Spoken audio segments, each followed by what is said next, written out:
สบายดีสวัสดีพ่อแม่พี่น้อง FC ทักแพงบัตรคุทุกคนเบิร์ดสมองสปอร์ตนะพี่น้องครับพ่อช่องทุกมาลาวพาเพลินคือเก่าพี่น้องเอ้ยเก่าคือเดิมเพิ่มเติมกันมื้อนี้ก็มาอัปเดตอันครอบครัวยายสอนพี่น้องเอ้ยเนาะหรือว่าครอบครัวสาวนีไปจำได้บ่พี่น้องสาวนีแม่ฮักลูกสองที่ว่าอดีตเมียปลาตองอะไรพี่น้องไงเนาะปลาตองลพบุรีอะไรเนาะที่ว่าบ่าวเล่าเคยพาปลาตองมาหาแล้วก็มาสู่ขอกันหนะพี่น้องเลยเกิดเหตุสลมุนวุ่นวายบ่เข้าใจกันแล้วก็แยกทางกันแยกทางห่างเหินอย่างประมาณนี้แล้วถึงแล้วบ่ยายนี่แล้ว6 มื้อเอาสบายดียายโดยยาลำบ่ได้ยินตาบ่ดีไผนี่ชื่อลูกอยู่บ่ชื่อไผบ่าวลาวแม่นบ่ล่ะแม่นได้ยินเสียงปากแม่นแล้วแม่พันเห็นก็บ่เห็นแต่เปิดเบิ่งขึ้นฮอดแล้วเปิดเบิ่งซื่อๆล่ะเปิดให้เบิ่งพันเห็นลูกนี่บ่พันเห็นลูกก็บ่เห็นมาจักเทื่อเดียวพันเห็นผู้บ่เดี๋ยวนี้พันเห็นก็มือโอ้นอดแล้วบ่เห็นมาจักเทื่อเดียวได้เดินแล้ว ใช้ลูกหลานมาทางไหนเบิดเลยลูกหลานเมื่อบ้านเมื่อกระไผเหี่ยเอาอันนี้เอาของกินมาฝากเด้อเดี๋ยวบอกเดี๋ยวบอกแล้วไปจับเพชรจุ๊บจะบองมาจากกันอุดรตูบยังบ่ได้มีผู้นอนแล้วบ่ก็ลงมาหาพวกมื้อนี้ยังดีเด้อกันหน่อยเป็นฮอดอยู่ฮักมาอยู่นี้ขึ้นแล้วเฮือนนี่ก็ดิขึ้นเลยไรนี่ห้องแม่อันนั้นห้องเพิ่นขึ้นจังมื้อเลยลูกสาวน่ะมาอยู่บ่มาหากับมาหาพวกมื้อแล้วอันพอดีเช้ามื้อขึ้นเช้ามื้อมาเฮ็ดเฮือนนี่พอดีเช้ามื้อเช้าไปมื้อแล้วได้เดียวนี่เช้านี้ไปไสเลยเดี๋ยวนี้นี่ของนอกออกไปไสเด็กหน่อยเพิ่นมาเพิ่นไปอ๋อพี่แม่ใหญ่ยายหันมาพี่หันหน้าหันหลังน้ำหลังโอ้ไปซื้อของกินไปกับไผอ่ะน่ะไปกับผู้เดียวเพิ่นแล้วก็ลูกไปหาก็ไปกินอ๋อเว้นข้างนอกก็อยู่ในไปเอาบึงเอาเว้นกันเด้อบ่เป็นหยังดอกบ่ใส่กระสร้างอยากเห็นหน้าลูกซะบ่เอาคือว่าสาระโสดและแม่นอีหลีซะบ่ลูกสาวน่ะเพิ่นสาวนี่น่ะแนวใดแม่ใหญ่ว่าเบิ่งดูเพิ่นเอาผัวแล้วลูกเอาผัวแล้วบ่แล้วโอ้เขามาออกมาคอเรียบร้อยแล้วบ่ยังบ่ทันขอเฮ็ดเฮือนนี่แล้วก่อนอันนี้มีเฮือนอยู่คอยเฮ็ดไปคอยขอคอยเว้าเฮือนเงินเขาซอยซะบ่บ่มีแต่เงินย่าเพิ่นเงินย่าปู่ย่ามาช่วยนี่ไปน้องเขามีแต่น้องเบิดใหม่ทั้งทั้งหยังก็ดิโอ้ก็ดีตัวเนาะทั้งทกทั้งกะทิก็มีแต่น้องเพิ่นเบิดปู่ย่าเพิ่นเบิดได้แต่ด้วยอันเฉพาะเงินเพิ่นก็บ่พอหรอกลูกเด้อก็จบเจือแหละเนาะก็ดีเลยจบเจือแล้วนั่นแหละแม่ว่าแม่เมื่อหาก็เมื่อได้3 มื้อ4 มื้อนี้ล่ะเพิ่นเมื่อก่อนเมียคนบ้านใดอันลูกเคยน่ะว่าคนบ้านโน้นโอ้ชื่อเพิ่นน่ะกะชื่อสังหลงซะลืมแล้วโนนสะอาดนี่บ่แม่นชื่อลืมฮอดชื่อลูกเคยบ้านนี่โอ้ยายนี่อันนั้นน่ะลูกแม่สิว่าให้ฟังแม่ลืมคนน้อยอันนี้โดยโอ้ยดีใจนำดีใจกันนั่นก็ดีใจเฮือนได้สร้างดีใจได้ลูกโอ้ยมาเป็นรักไม่แก่นพ่อเด็กพาเฮ็ดพาไปโดยแม่นแหละดีใจห้องน้ำบ่มีมันยังบ่มีก็ด่าดีใจเลยว่าลูกว่าดีใจแล้วก็ดีใจมันน่าสิมีแหละคอยเป็นคอยไปเนาะแม่นคอยเป็นคอยไปเก็บคอยหาแล้วมันมีรักมีแรงมีผู้พาไปพามามีผู้พาเฮ็ดพาสร้างแม่นมีผู้พาเฮ็ดพาสร้างอันชวนจ้างอันแม่ก็สิไปนำกันได้บาดเด็ดผ่านมาหันแม่เฮ็ดกินแล้วง่ายได้ล่มตกนี่ก็เท่าได้มือเท่าได้เถื่อแล้วบัดเขาเปิดหน้าย่างบ่เขาเปิดหน้าย่างนี่ก็ขึ้นน้ำลูกเบิดลูกอันเฮ็ดเทือนถ่าเดียวนี่เดี๋ยวเคยค่ะเด็กน้อยเด้เกิดเด็กน้อยเด้ซะเด็กน้อยก็ไปนำกันหมดเด็กน้อยก็จะไปน แล้วไปเฮียนอยู่พุ่น ไปเฮียนอยู่พุ่นสิป้าอยู่นำแม่แต่เก่าแม่ผ่านมาหั่นปีหนึ่งปีปลายกับแม่เฮ็ดบ่ได้อันนี้แม่เฮ็ดบ่ได้ลูกเดียวนี้แต่เก่าแม่หาพื้นหารั้วหนึ่งเขาทาลานเขาก็บ่ให้อยู่แล้วบ้านนี่งมๆเท่าๆล้มตลอดบ่มีหยังล่ะบ่มีก็คอยเฮ็ดไปเด้อเอ้ยว่าแม่ว่า แม่น ดีใจแล้วได้ลูกมาอยู่แล้วก็ดิเพิ่นว่าจะน้อยนี่แล้วหญ้า สิขอไว้บ่า เปิดสิขอบ่ ขอไว้แล้วก็ ตั้งค่าสินสอดไว้เท่าใดนี่ บ่ทันแล้วว่า ใหญ่ บ่ทันจักหน้อยนี่แล้วจักชงชะมือหา6มื้อนี่แล้ว เอา50ล้านผู้บ่ จักเท่าไรก็ตามเว้าพอเป็นหีดเป็นคองก็ยาหรือก็ได้บ่เบิ่งกันบ่แม่นว่าจักใช้เงินเดือนดอก แม่น ใช้เงินนั่นกระดองดอกเขาได้เบิ่ง บ่ถิ่มบ่ปลากันเนาะ บ่ให้ป้า แล้วก็กุ้มเข้าหุ่มกันเนาะ กุ้มหุ่มกันบ่ให้ด่า แล้ว บ่ ก็ ให้ พ่อ ปล่ยกั เนาะ บ่ให้ป้าให้ห่างกันเบิ่งกันหั่น แม่นบ่ให้ด่าให้ เอา ปล่อย ผัวบ่ให้ป้าเอาเมียบ่ให้ห่างก็บ่แม่นดอกครับ โดย พอได้เบิ่งได้แย่งพอได้มีรักมีแรง บ่ให้เลี้ยวให้ขากันแหละ บ่ พ่อ ให้ เนาะ ให้ขากันบ่ให้หายให้สิไผอยากกินหยังก็กินไปอยากกินอะไรนี่ก็ไปเฮ็ดน้ำจีนหั่นได้4มื้อ5มื้อวันหนึง200,000มื้อนี้ก็ออกไปมีผู้มาตัวว่าเขาบ่ได้ไปแล้วก็ อยู่มื้อนี้หั่นกูมื้อหั่นไป โอ้ 4-5มื้อ กูมื้อน่ะไปเฮ็ดน้ำจีน ไปเฮ็ดน้ำจีน4มื้อแต่พวกเพิ่นมื้อ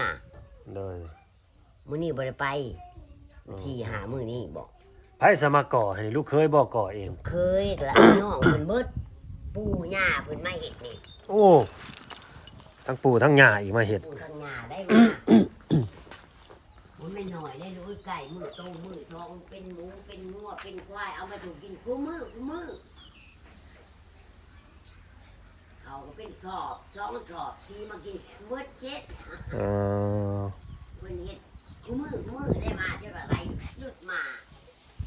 หลุดเจอ9 คัน10 คันมา เขาเจ้าเฮ็ดนี่นะสิไว้ปูกะโลเนาะอันนี้เนาะเฮ็ดพื้น ท่าน แบบ เห็ดว่าท่านปูนะอยู่ละ บ่แล้วแบบว่าปูไว้แบบนี้นะสิได้ปูกะโลอยู่เฮ็ดเพื่อสิได้ปูกะโลอะไรได้อันนี้นะคือไปข้ามไปมื้อแท้เมื่อกี้นี่คือเห็นนั่นเด็กน้อย2คนเอาย่างออกไปซั่นดอก เออน างแป้งกับนางเค้ก แป้งว่าจะไปชื่อมีว่ายังจะบอกมาเลยลูกมาเรียกแม่ว่าแม่นี่อยู่แม่นี่บ่ได้อยู่แม่นี่ไปนอกพุ่นว่าแล้วก็เล่นน้ำล่ะเดี๋ยวประหลัดแม่ให้เรา บ่ได้ซื้อเลขบ่มื้อนี้ บ่มีเงิน เลขลาวได้ เฮ็ดอะไรไว้นี่บ่มี บ่มีเงิน กันมีแหละสิซื้อแม่นบ่ฟังเว้านี่ ชื่ออยู่มือ2,000 3,000เท่านั้นแล้วกันชื่อเอาเวลา กันซื้อสิซื้อเลขหยังมื้อนี้นะ ไม่ชื่อเล็กจริง เลขสิง เจ้า ใช้ขายเลขซะ นั่นตู้ ซื้อเลขสิงเนาะเอาเฮ็ดได้จังหวัดซื้อเลขสิง ฝันแนวไหน เชื่อไม่เอาว่าจะเอาเชื่อ เอ้า ไม่จะเอาเชื่อมันเชื่อมัน บ่แม่นสิงเนาะ เชื่อ ว่าสิซื้อเลขเสือ ที่เขาชื่อเซ่ๆลูกแม่ก็ว่าจะเอาหั่นถ่ายลามาก็จักว่าจะให้บ่ให้แล้วก็ยาก็ได้ชุบยาก็พอเอาให้เคยไม่เลือกชื่ออะไรชื่อว่าชื่อเนี่ย2,000ก็เอาให้ร้านไปเฮียนพากันไปเฮียนให้ร้านขายขนมได้ในมือละ100,000มือ50มือ60 ขายอยู่ไสอะน่ะ เฮ็ดให้เพิ่นไปขายโรงเรียนอีหล่าช่องตู่นะ โอ้โอ้ ไปซื้อให้ขนมอันนั้นเด้ขนมพอนขนมมันสุก5 6 70มัน เฮ็ดขนมไปขายโรงเรียน เขาถือลงไปแล้วเขาขายก่อน2,000 3,000ก่อนใหญ่นี่ก็5,000 6,000เขาขายแม่พาไปขายเท่าได้เถื่อบอกเขาแล้วเขาก็เฮ็ดได้เดียว เขาขายได้มือละสี่ เออเขาก็ขายได้เสยเนาะ ได้เฉยเขาหลักกินก็บ่เว้าหลานลูกอะ หาบ่มีผู้ใหญ่เบิ่งนำซะบ่ เขาบ่ลืมเพิ่ไปป้าไว้ในป้าไว้ในแล้วเด็กน้อยผู้ชายนี่กินโอ้ยหมาฟาดหัวปีนมันทำล้มตึงหลานในครูว่าเป็นหยังน่ะอยากกินขนมไข่แป้งว่ะในครูเลยบ่ปากเห็ดของมันเตะมันยัน ว่าดีเด้เส้นหาผู้ชื่อหาชิปมันหนึ่งหันอิงตามมือมันได้มือบ่ได้จะเอาอันเก่าแมวเอาอันใหม่ได้เลยนะเขากินดีพ บ่ได้กินอันนั้นแหล้วถ้าพ่อแม่มา โดย พอได้ย้อนเขาหลังเธอกับแม่พาเขาไปขายถูกผักมาให้แล้วก็ชื่อแน่รับเอาเขาแล้วก็เอามาชื่อกระเล่มขาไปขายเม็ดในบ้านว่าเดี๋ยวที่นี่ได้ไหมไม่เอามาให้ได้ชาวพันก็เอาเฮาเอาส่งขึ้นเพิ่นขึ้นไปขายน้ำหลานไปเผาหลาน โดย เขาเจ้าว่าคุณเอาคุณมาแล้วก็ย่างแล้วงมไปงมมาแล้วขันต่อไปก็บ่ไปบ่ได้บ่รอดแล้วแม่ดูเอ้ย เป็นได้ว่าบ่รอด มันบ่เห็นหนูเขาว่าไปบุกอันไปหลอกตาบ่ให้มันตายเองแม่ให้มันตายเองบ่ได้เห็นนี่ได้เบื้องนี่ตายแต่ข้างบนมีเลยเบื้อง แม่นซะบ่ เบื้องนี่ยังมั่วหักมั่วกว่าเก่าเวลาว่าแล้วแล้วบาดนี้มีแต่ลมกับลมย่างไปต่ำชูโอ้ยน้ำอยู่ใส่น้ำนี่ลูกหลานน้ำ จักคอคือแห้งเดี๋ยวบ่เป็นหยังดอกเดี๋ยวจะเอาเงินไปเล่าบ่ได้ผู้เฒ่าคำแล้วพี่น้องเอ้ยอันนี้ก็ดีเฮาก็บ่ค่อยมีเวลาเข้ามา ไปทางอื่น ยากร้านอะไรแนวยาก เวียดงาน ยากเรื่องงาน มันงามมาลูกมันหัน บ่ได้งามเลยปลูก2 ปีเฮาก็ขวัดเฮาก็ขวัดปีนี้แต่ขายเบิดแล้ว บอกว่าคุณหายกับไรคน ทุนก็บ่ได้ดอก ทุนก็หายกำไรก็บ่เห็น ลูกหลานก็เห็นเต้เฮิงแหละ เอาแม่ใหญ่อ่ะ20,000กีบเด้อเอาไปเสี่ยงดวงเด้อจะไปซื้อกาแฟได้ขอให้เจ้าเอาไปต่อทุน ถือเด้อ โดยให้ไปต่อทุนเด้อ เลย ยังกินกาแฟอยู่บ่เดี๋ยวนี้ กินอยู่ไม่หัก กินแบบบ่ได้ส่งเลยบ่ ชงแม่บ่ได้กินโลดได้ แล้วว่าแกะแล้วหายเขาปากโลด ใส่น้ำ ใส่น้ำเนาะ อืมบ่ได้เห็นสาวนี่ซั่นเนาะ เดี๋ยวนี้คำมันได้มามึงเธอจะไปเจอน้ำทางเห็นมึงอ่ะบ่เห็น มันยากแล้วแนวเฮาก็ดี แม่ ลูกก็เอาไปเข้าอยู่เซโนพุ่นเขาโรงเรียนอยู่เซโนเบิด2 คน เออย ามมื้อเช้านี่ต้องไปส่งเขาแต่เช้า8 โมงนี่ฮอดโรงเรียน ไปส่งเป็นอยู่ที่โน่ แม่น3 โมงแล้วก็ไปหับมา อืม ก็คือออกไปถ่ายคลิปนี่แหละ โดย 3 โมงแล้วก็ฝากกลับมาหับเขา ใหญ่แล้วนะลุงเนาะทำน้ำแป้งเพื่อกลัวน้ำแป้ง ผู้น้อยน่ะ4 ปีปลาย ผู้ใหญ่น่ะ14 ปี 14 ปีหวย15 ปีนี่แหละเดือน3นำกับ15แล้วแหละบ่แม่นเดือน3เดือนนี่แหละวันที่27นี่มันก็ครบ15 ปีแล้วแหละลูกสาวโกงเฮาน่ะ มันเนี่ยแม่บอกโอ้ยพอได้อยู่เลย โดยดีใจนํ ดีใจแม่ก็ดีเอ้ยเพิ่นก็ทิ้นได้โอ้ไวเนาะว่ะแม่บอกจะได้ เพิ่นก็ เพิ่ เพิ่ น น เพิ่นส่งมาให้ลูกเบิ่งอยู่ บอก เพิ่นส่งมาอยู่ โอ้บ่าวลาวเอ้ยเฮือนนั่นนางนี่แล้วเด้อว่าซั่นได้ผัวใหม่ผู้จบผู้ดีอยู่ว่าซั่นผัวก็ดีก็ดีใจนํแล้วว่าดีใจนํเขาว่ะ โทรมาหากันเรื่อยๆเลยเมื่อ2-3 มื้อ4 มื้อแล้ว แม่นเสียงรถเขาบ่ฮะ เจ้าพ่อแม่คำเลย เดี๋ยวสีเซลไปไสอ่ะน่ะมาแม่สีเซลอันเช้านี้หรือว่ารถเขาเข้าทางนี้บ่ แม่นทางเฮาทางนี้ Ừ. เขาตัดทางนี้เจ้าหน่อยเขานี่เห็นหัวนี่เขาอัดเจ้าหน่อยทางเขาก็ โอ้เขาบ่ให้เข้าเลยเนาะทางนี้เนาะ เขาได้อยุ่หักบัตรเลยเป็นของเฮา เออ มันเฮาก็อยากอัดที่บัตรเฮานี้เฮาก็อยากอัดคือกัน ฮะ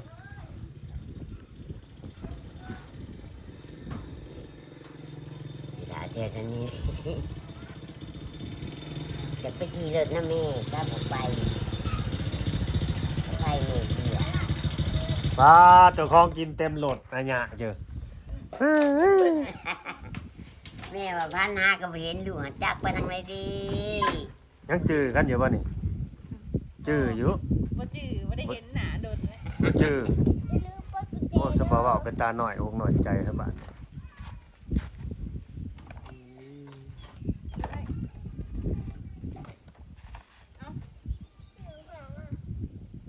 นั่ง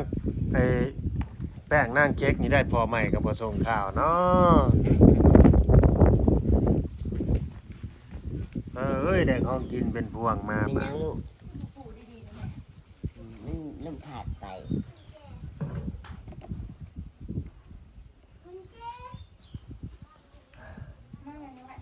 ไฟหุงแล้วมันก็อันนั้นพี่น้อง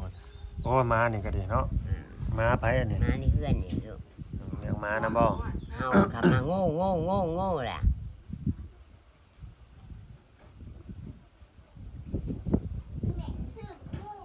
บอกชื่อมังโมเอามาหาอ้ายกินน้ำลูกเอ้ย โอ้ยบ่ได้ พาจะกระโตกมาช่วยอ้ายกินน้ำเอื่อยกินน้ำเมียพันเห็นเขาก็เห็นลูกมาเถื่อมีกันหน่อยไว้ ได้ยังมากินแรงนะ ได้ยังได้เคยสวยหนึ่ง อืมเอาแนวกินแรงบ่เพิ่นถ้วยหนึง บอสซื้อมาให้แม่นี่แหละมีปลาทูอยู่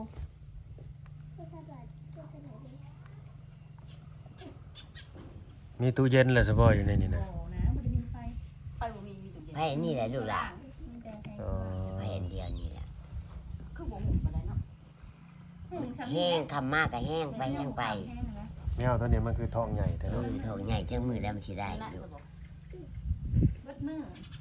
แจ้งเพิ่นแหละนี่จ้ะ เอ แต่ อ ว่าไก่แจ้งมันก็บ่ฮู้ปานใด มันแห้งก็จะมาแรง ตัดทางไปทางมันแล้วเนาะบ่ให้เที่ยวเลยบ่ทางนี้ก็บ่ได้เที่ยวเข้ามาแล้ว ทางไปทางนี้ทาง บ่ได้เที่ยวแล้วทางดินเพิ่นเด้ ดินไผ ดินเอื้อยเด้เราซื้อ พอละมานี่ ทางนั่นภูไหทางนี้ ก็บ่ฮู้เนาะเขาก็เข้ามานี่บ่ฮู้ว่ามีทางเข้าทางนี้ คนหมอมันอยู่หลายน่ะเด้ ตะกี้มีหลังเดียวเนาะ ตะกี้บ่ลาย เดี๋ยวนี้ บ้า บ้าน น นี้ นี้ให้ข้าวอยู่ เพื่อนเฮาบ่เห็นว่า นางอีหยังก่อนนี่นางแป้ง แป้งนั่งเค้ก เค้กบ่นี่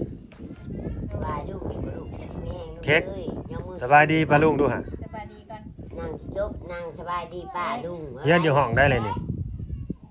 บอกได้ยินบ่เพิ่นถาม เฮียนอยู่ห้องได้เลย ได้ยินบ่ลูกถามบ่หยังค่ะ บอกลุงนี่แม่บอกป้าบอกลุ บ่ ง ช นี่ อ แม่ ง เออ ห้องเดียวกันบ่กับเอื้อย บ่ได้แต่บ่ถาม เออโอ้ไวเนาะ เอ้ยแค่นี้เนาะมันยังเงินเงี้ย ย้ายให้บ่ได้มานี่จักเดือนเลย อุ้ยหลายแล้ว ฮอดบ่2 เดือน 3-4 เดือนแล้ว ว่า แม่มาแล้ว 4 เดือนบ่แม่นเป็นปีแล้วบ่ อืม แม่อีกแล้ว ลูกมึงอ่ะเนาะ เราได้ว่านอนปีดอก คนละเนาะนั่นเนาะ นะ เดือนไป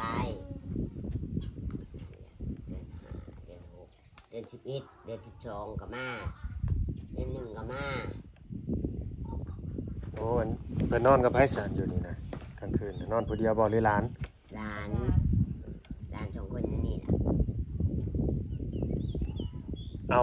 บ้านห้องนี่บ่คือบ่ติดประตูให้ซะบ่คือติดแต่ห้องเดียวน่ะ มีแต่ของ มัน เพิ่น ยังบ่พอ ยังบ่พอ เบิดแล้ว งอกเบิด เป็ ละ นงบเดี๋ยวงบก็มาขอยเป็นขอยไป เด้อเขาได้ปลาน่ะนี่เด้อแจ่วบองปลาหลามาฝากเด้อ ว่าผัก ใส่หลาย เอาไปกินอยู่สวนยางหรือเอาไปกินอยู่สวนยาคือว่าไปเก็บยาน้ำจีนซะบ่ ๆแม่นใส่อันนี้บ่ใส่ วันเท่าใดน่ะเขาจ้างน่ะจีนน่ะ คนละ200,000 กินอยู่น้ำเขาเบิดบ่ บ่แล้ว เขา เขาเฮา เอ เฮ็ด ง กิน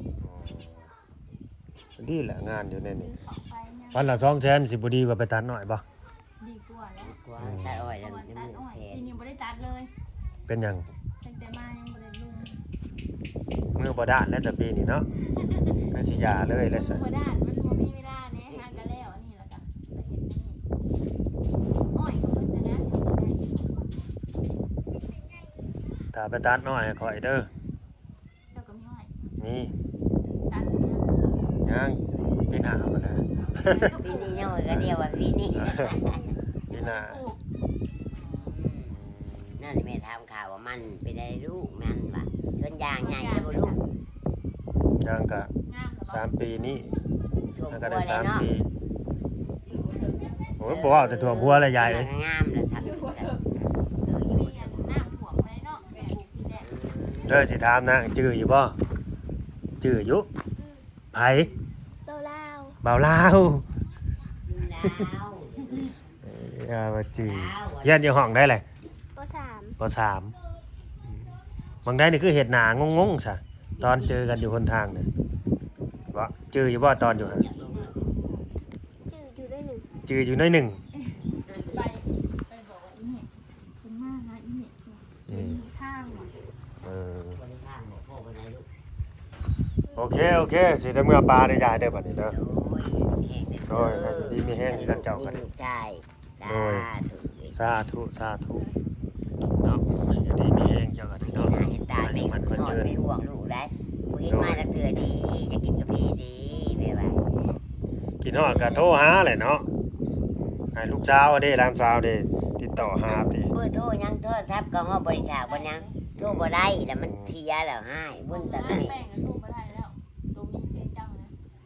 มันเป็นหยังเปลี่ยนเฟซใหม่มาแล้ว โอ้มันจังมันหลอกมันเป็นยังไงโทรบ่ได้ โทรกับ มีแต่เสร็จได้อย่างเดียว อ๋อ เป็นน้ำเครื่องโทรศัพท์อะไรแต่ เขื่อนมันยังเขาลินลาย แมวตัวนั้นมันท้องไงเนาะท้องบักใหญ่ ได้ เนาะ ลูกแล้ว โดยฮะพากันกินข้าวกินน้ำซะบาดนี้ โอ้ยนั่นแหละดูอยู่ดีไม่แห้งมาเห็น โดยบ่รบกวนแหละพี่น้องเอ้ยเพิ่นกินข้าวกินน้ำเพิ่นนั่นแหละกินกับปลาร้าซับนั่นแหละ งามเนาะประเทศขึ้นก็งามได้เฮือนนี่หักเฮือนอันแบบนี้ มันก็จะได้เห็นกระเทิบลงมาอีกแล้วเพราะว่า มันล่มเด้เนาะ นี่เอา โดยโอเคเด้อพี่น้องเด้อขอบคุณ FC ที่เอาเพิ่นมาส่งเนาะขอบคุณกดติดตามกันพี่น้องเด้อก่อนใหม่คลิปหน้าพี่น้องเอ้ยเนาะสำบายดี